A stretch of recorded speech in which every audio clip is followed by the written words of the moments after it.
and welcome. In today's video we are going to build Robert Smith's Fish guitar. If you don't know this, Robert Smith has a crazy weird Jazzmaster. It's actually his old 1963, I believe, Jazzmaster that he let an artist, a local student I think of an artist school, to be more precise, paint a skeleton of a fish sort of thing onto and cut the body and reshape it a little bit to make it more in line with the paint job, and then turned into a sort of art piece guitar thing. I don't know much about this guitar. This is all like little things that I found here and there about this guitar. So maybe some of you know more about this guitar. But basically what I believe is that slowly, maybe, or quickly, Robert started to realize that maybe this wasn't the smartest thing he's ever done in his career, and the guitar sort of faded out of existence and we didn't really get to see it that much. So, in today's video, we're building it, or rather, I have already built it, we're putting it together, and I'll teach you something, maybe. You'll not learn anything, but hopefully you'll enjoy the video anyway. I have, over a couple of years actually now, been trying to build this guitar, and I finally got the pickup, and I did a live stream where I wired this pickguard up. And I made the body, which I'm going to show you right now. I decided to go with a Harley Benton guitar. Harley Bentons have a Jazzmaster styled guitar that is a little bit different, and I think, all things considered, that it is closer to the shape he ended up with than an actual Jazzmaster from Fender. I didn't want the weird cutaways because it is kind of blockily cut, and I wanted something smoother and nicer looking that still looked close to the original guitar but was a little bit more fine-tuned. So that's why I went with that guitar, because I felt like it was basically that guitar already but sort of rounded over and nicer shape and closer to the original Jazzmaster shape. All I did was that I painted the guitar black, and then I made a stencil that looked like the fish. I had to redesign it a little bit because I couldn't find any good pictures of what it actually looks like, so I had to do some guesswork. But eventually I ended up with a design that I think was good enough. And then I put that stencil, I made a stencil and I put that stencil over the guitar body, and I spray painted it with actually glow-in-the-dark paint. It's not supposed to be glow-in-the-dark paint, I think it's supposed to just be white.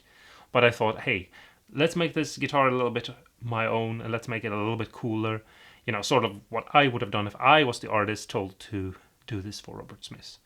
I've done similar videos before where I sort of, what if I had been the one to do the changes on this guitar? You might have seen my Mike Bloomfield guitar, for example, where I changed Mike Bloomfield's guitar to show like what I would have done if I was the one who had to change the guitar and not whoever did that job back in the day. But anyway, here's the guitar body and the paint job, and I think it's pretty cool.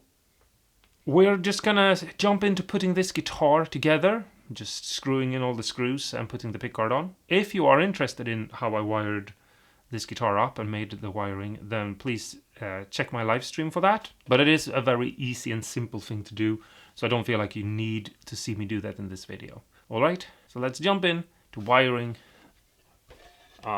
Robert Smith's Harley Benton guitar. Woo! So I've been a fan of Robert Smith's and his music, The Cure, for all my life. As long as I can remember liking music, I can remember The Cure being a part of that. From very early days on, I fell in love with the hopeless romantic views of life and the fairy tale-like aesthetic and the amazing just spirit that he somehow managed to capture with his music. I found it very like beautiful and inspiring, and there is a certain sadness to it, but it's filled with hope in some strange way as well. It's not just doom and gloom like a lot of people might think. It's pretty uplifting actually how he managed to fill the space with more than just sadness, without maybe outright saying that. Then he obviously has some really fun songs as well, like Love Cats, which I don't know how you could not like that. That's just one of the greatest songs ever made, but also maybe one of the funniest ever made. So yeah, that's something that I find very, very inspiring as well. It's hard to put into words really what something means to you when it's beyond maybe what you know than what words could really give. I remember being sad and lonely as a teenager and feeling like The Cure understood me and that I understood them. Their music was somehow written for me. Obviously, it was written before I was even born in a lot of cases, so how could it be written for me? But I still sense some sort of belonging with listening to The Cure, and even though I never aspired to write music like Robert Smith's, or it was trying to make music like The Cure, I do feel like they might have influenced my playing and my way of thinking of how to make music, but maybe also what quality is with the music that I've made. I don't think I'll ever get away from the music that they made in any sense. Like I feel like you could probably somehow somewhere find the music in my music. If that makes any sense, I don't know, but I'm thinking that maybe that's something that will sort of exist always when it comes to the music that I make as well.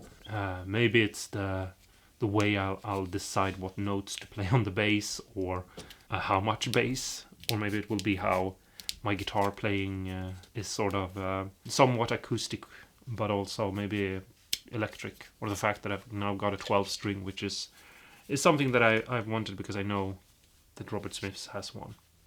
One very inspiring thing about the Cure is also the fact that their albums are all very different. It's not like most artists where you can sort of tell that they're trying to remake the same thing over and over again. The Cure has albums that are like jazz music or swing. They have music that sounds poppy and gothy, and they have music that sounds very atmospheric, like the song that they made for the movie The Crow. Burn is a really, really cool and interesting song that I never grow tired of listening to. And their latest album, even though it took super long for them to make it, they still managed to somehow stay true to themselves and be themselves and somewhat reinvent themselves again, and still not be so different that you can't recognize them. It's kind of amazing. Especially since if you consider the fact that they've been doing this for very long. I think they started in like 76 or something like that, and now it's 2026. So it's insane to think about it. I mean, I like to think that I'll continue making music and recording music and playing guitar and experimenting and trying new things all my life until I'm in my mid-60s. But maybe I won't. Maybe other things will come in the way.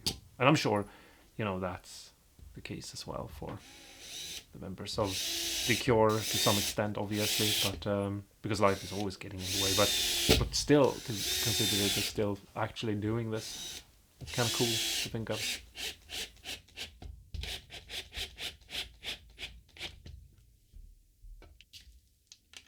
Final touch before we put strings on this guitar is replacing these parts so that they match these parts. When I made this cover here, which you might have seen in the YouTube shorts, I matched the plastic here to this parts here. Just because I wanted everything to look neat.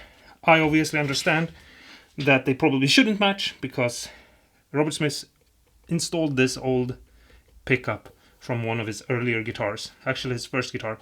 He was told that he had to get a professional guitar, so he had to stop playing his old Japanese cheap guitar that apparently, according to someone, wasn't good enough. But yeah, who knows? Anyway, we pull these off and we put these on. First, we take our pot and we move them all the way, and then we can put these on. So I'm going to put this one here, put that one there, and I'm going to hold this up here so that they align, and move this one over here and press it down. Now we have two controls right there that are matching. And then here, we just unscrew this, put it to the side. These don't even match. I'm sorry, Harley Benton, but I can tell that they don't belong together. Anyway, it doesn't matter. We're getting a new, nice white tip. Here we go. Now we have all of it. So now I'm gonna go put strings on this guitar, and then we can play it. Alright, so here is the guitar, and now we're gonna take a quick listen to it. So, let's start with the bridge pickup. So, just the bridge pickup on its own.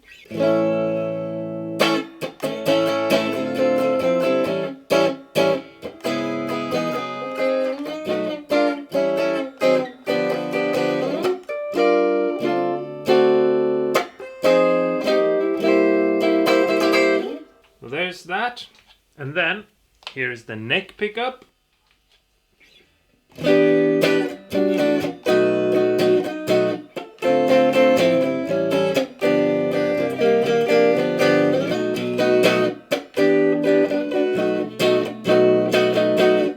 And I gotta say, I find that the bridge pickup is very creamy.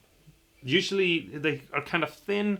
With these pickups, these are the vintage Fender 65, I think they're called. I showed them in the live stream where we did the wiring. I feel like all bridge pickups have a bit of a tinniness to them, and that's one of the reasons why I don't really like them. But this one, very nice.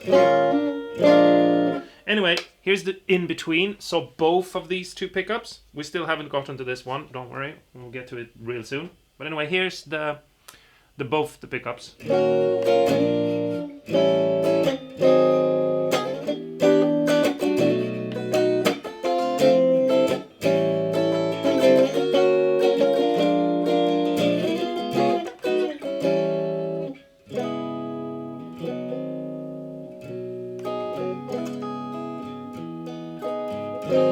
Sounds very nice. So let's go back to the bridge pickup and let's put this into up there. That means that it's out of phase, so it should be thin as hell.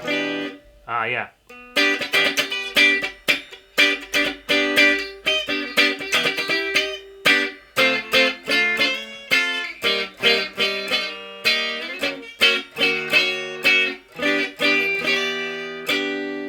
And then if we pull it the opposite direction, so not in the middle, but all the way down, it should be in phase, and this is what it sounds like.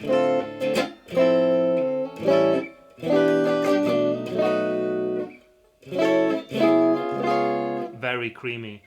With just that little high spark to it, yeah. I can understand why he added this. I know that there are two theories. One is that he wired this up to only be this pickup, and the other two were out. And the other one is that he wired this up so that this was just in there and it didn't do anything. But I can actually, I mean, I don't have a chorus pedal on hand right now, but I can totally see this pickup being used in combination with the bridge pickup in phase to just create that creamy sound, like.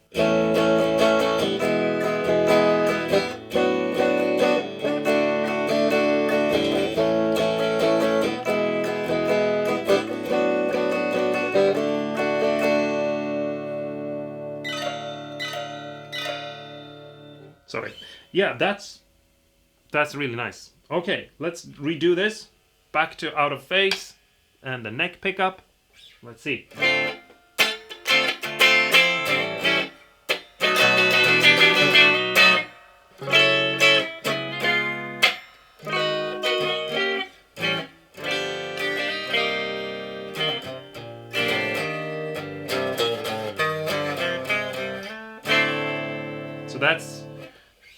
So I'm not super into the out of phase thing. I do sometimes think it's really, really cool.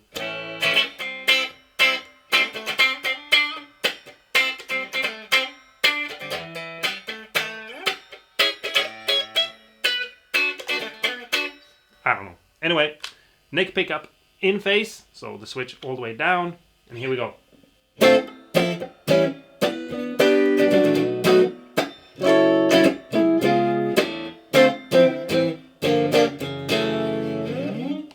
And again, It has the same sort of creaminess going, but I feel like here it's a little bit too much. It becomes kind of muddy on the fine.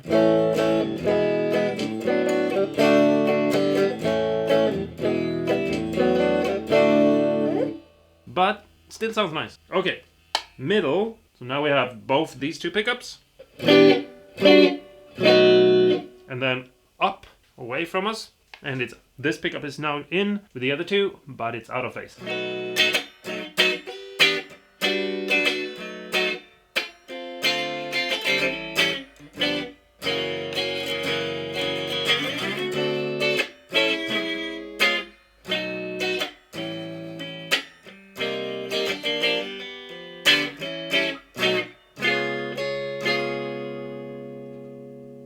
I kind of like that sound. I think it's nice. It's a thinner sound, but it's, again, like, I feel like I'm doing some funk thing. Anyway, and then all the way down, and we're in phase. So let's see if this sounds nice.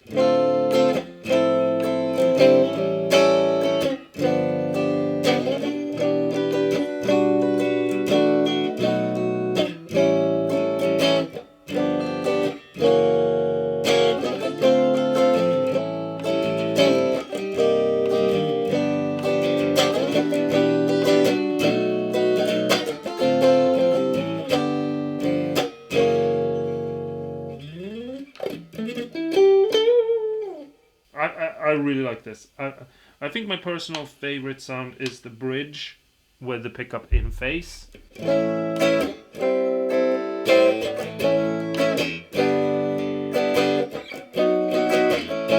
I also like the two together, but without the pickup.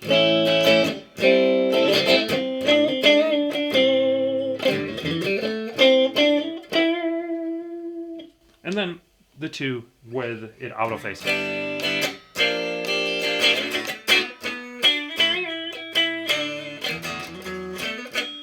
And the neck with it out of phase is also cool.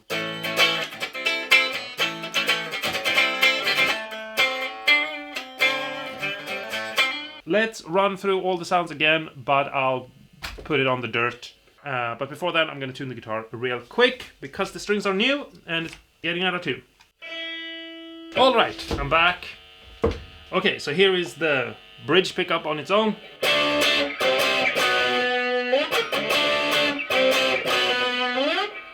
The middle pickup and the bridge pickup out of phase.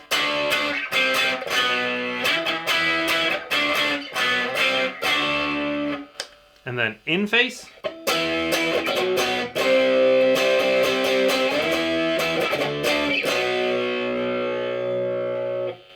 The neck pickup on its own.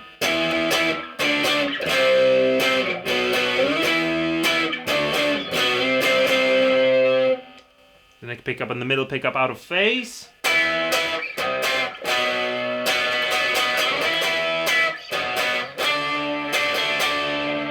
And then in phase.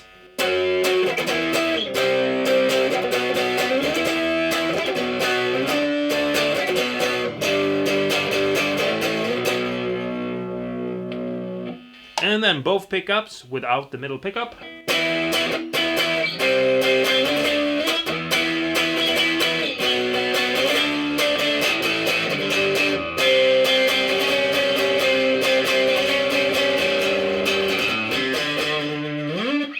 And then both with the middle pickup out of phase.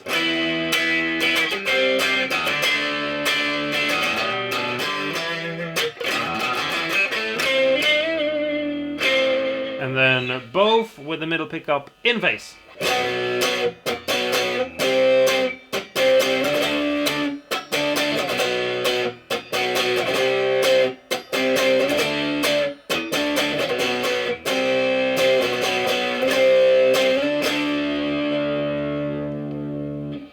And I don't know, I kind of like the neck pickup going from out of phase to in phase as a sort of effect thing.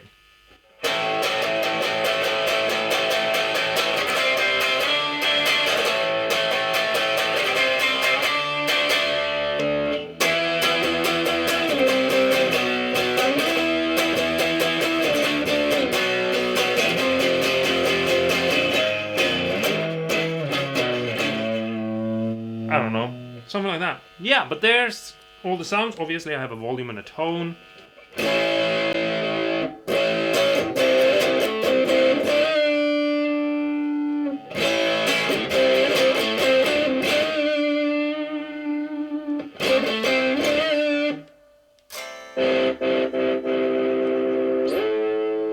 But yeah, again, here's the guitar. I'm super happy. It's obviously mostly the fact that it looks super cool, but I think that's important too. It's not always about having a guitar that is, you know, the best playing guitar or the best sounding guitar. This plays like butter, so don't get me wrong. It's really nice. It's a really nice guitar to begin with, so if you don't have a Harley Benton Jazzmaster guitar, I recommend that one. If you get it and you set it up nicely and playing the way you want, you're gonna have an awesome guitar.